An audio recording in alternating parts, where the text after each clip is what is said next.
महाराष्ट्र की राजनीति में जब से उद्धव ठाकरे की सरकार गई है तब से यहां पर सरकार स्थिर नहीं हो पाई है। यहां पर नेताओं के आने और जाने का सिलसिला जारी है। इस बीच खबर यह है कि एनसीपी प्रमुख शरद पवार को बहुत जल्द एक बड़ा झटका लग सकता है, जिसको लेकर चर्चाएं तेज हैं। इस रिपोर्ट में हम आपको बताते हैं कि अजीत पवार के जाने के बाद अब शरद पवार को कौन सा बड़ा झटका लगेगा। क्या एनसीपी और कमजोर होगी? क्या शिवसेना की जैसे एनसीपी का भी हाल होगा?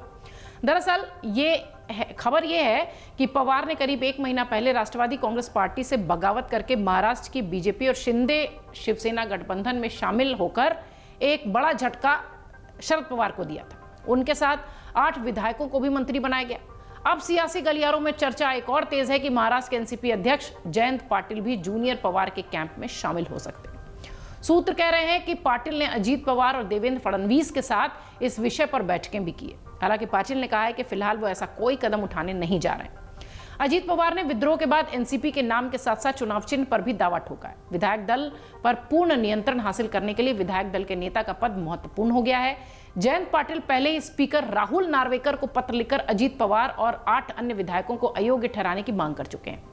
अयोग्य ठहराए जाने का खतरा ऐसा है कि एनसीपी के अधिकांश विधायकों ने एनसीपी के किसी भी गुट के प्रति वफादारी का प्रदर्शन करने से बचना ही सही समझा है।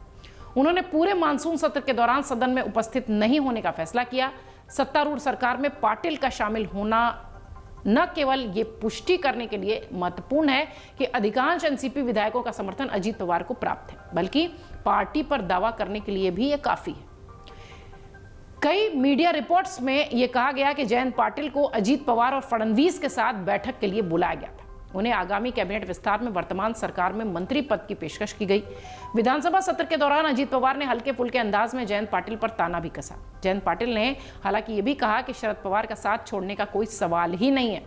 उन्होंने कहा कि हम एक दूसरे को वर्षों से जानते हैं और दोस्ताना बातचीत होना स्वाभाविक है, जो भविष्य में भी जारी हो सकता है। उन्होंने कहा कि लेकिन इसका मतलब ये नहीं है कि मैं कहीं जा रहा हूं। एनसीपी के प्रदेश अध्यक्ष ने सरकार में शामिल होने को लेकर उनके और सत्तारूढ़ गठबंधन के सदस्यों के बीच कथित बैठकों पर कोई टिप्पणी नहीं की।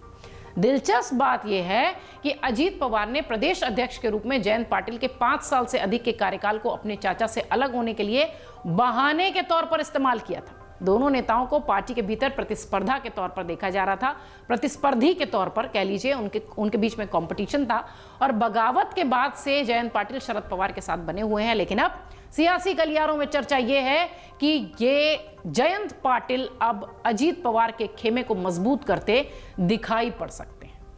अमर उजाला अब आपके टीवी पर भी। अपने स्मार्ट टीवी पर यूट्यूब पर सर्च करें अमर उजाला, चैनल सब्सक्राइब करें और देखें ताजा खबरें, वो भी HD क्वालिटी में। और हाँ, बेल आइकन दबाना ना भूलें ताकि हर खबर हो आपके घर। अमर उजाला, निष्पक्ष, निर्भीक, निरंतर।